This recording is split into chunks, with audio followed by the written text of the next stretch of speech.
The final battle of Harry Potter and Lord Voldemort has arrived, so who will live and who will die? I will be reviewing the last film in the very successful Harry Potter film series right now, Harry Potter and the Deathly Hallows, Part 2.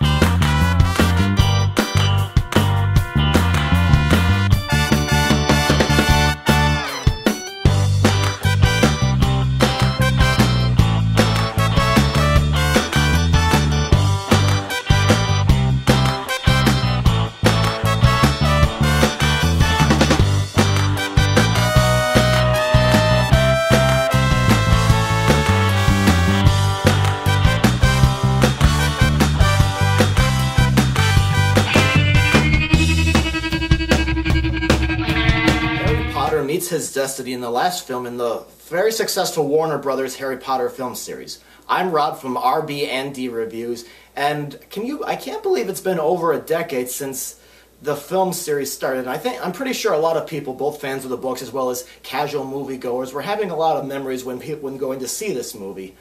I remember, for example, when I went to see Harry Potter and the Deathly Hallows Part 2 on my way there, I remember when I first saw the first film, Sorcerer's Stone, I got to see it twice. First time I went with my mom and my brother, who were fans of the book series themselves, and I liked the first film so much that I took my friend Dave to see it. It was also at the same time that Peter Jackson was releasing his Lord of the Rings films, and there was sort of a rivalry going on at the time. And that kind of led to practically every single movie studio producing some sort of fantasy film that was based off of books. And some were very successful, like to an extent the Narnia films and Percy Jackson. And then there were some that didn't really do very well, like Golden Compass and Cirque du Freak and the Spiderwick Chronicles. I don't know if you guys remember those. But too bad they didn't put my favorite book series, Chronicles of Prydain by Lloyd Alexander, on film. I would have liked that very much, but that didn't happen.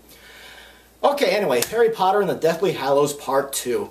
Now this film, to me, it's a film that seems to be split into three different sections. First, Harry and his friends have to find these Horcruxes, which contain pieces of Voldemort's life so that he can remain immortal. And then there's the battle between Hogwarts and Voldemort's army. And then finally, the final showdown between Harry and Lord Voldemort.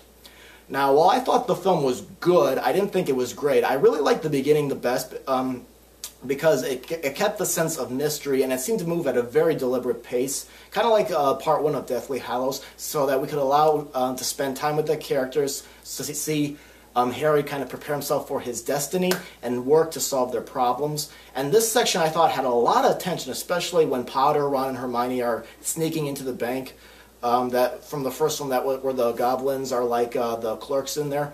The first battle in the second section seemed to move at a much faster pace, and I kind of found this section to be a bit disappointing. There was a lot of action, but the thing is, even both sides of both armies, they suffer a little bit. Well, not a little bit. They suffer quite a lot. There's some different types of casualties. The film portrayed it more like one side winning over the other. I would have liked it if there had been a little bit more tension there, and there's a lot of familiar characters that don't make it. I think if we had seen it, I think it would have created more of an emotional and stronger chord than having Harry Potter walk into Hogwarts afterwards and seeing the wounded. I think it would have been much stronger to do it that way.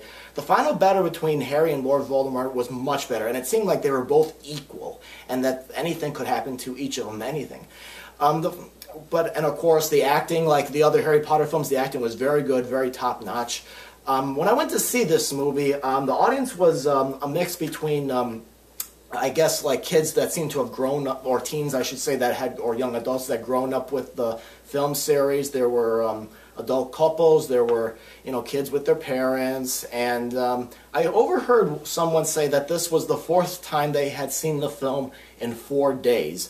And during one key moment in the film, this girl was behind me, was crying non-stop, and eventually when the credits rolled up, they stood up and cried and applauded at once. It definitely struck them. I'm going to go ahead and give Harry Potter and the Deathly Hallows Part 2 a mild see it in theaters verdict. Like I said, I found the film to be a little bit of a mixed bag, but to me, it was just not as good as the earlier films. This film, like I said, I felt like it was just sections tied together. If you look at the earlier Harry Potter films, they feel more whole. Even whether the kids are off looking for something or whether they're in school or facing an enemy, you know, I felt like it felt more like one whole film as opposed to this film, which felt like just different sections that are just tied up together. I do recommend, if you haven't seen the other films in a while, I do recommend getting yourself re-familiar with them because some characters from the first film, like the Goblin Bank Clerk, I should say, not Kirk, Clerk, and the guy that runs the wand shop comes back. And of course, if you get yourself re-familiar with the films, you know, you get to see how all these events kind of fall into place and how it all makes sense in the end. But yeah, I give Harry Potter and Deathly Hallows Part 2 a mild seat in theaters verdict. Good, but to me not a great film. I just think there were better ones like Prisoner of Azkaban, and I still have a soft spot for the very first one. So that's my review of Harry Potter and the Deathly Hallows Part 2. Go ahead and leave your comments about the movie if you have seen it, or about this video. I greatly appreciate it, and thank you very much for taking the time to watch this video from RB and D Reviews.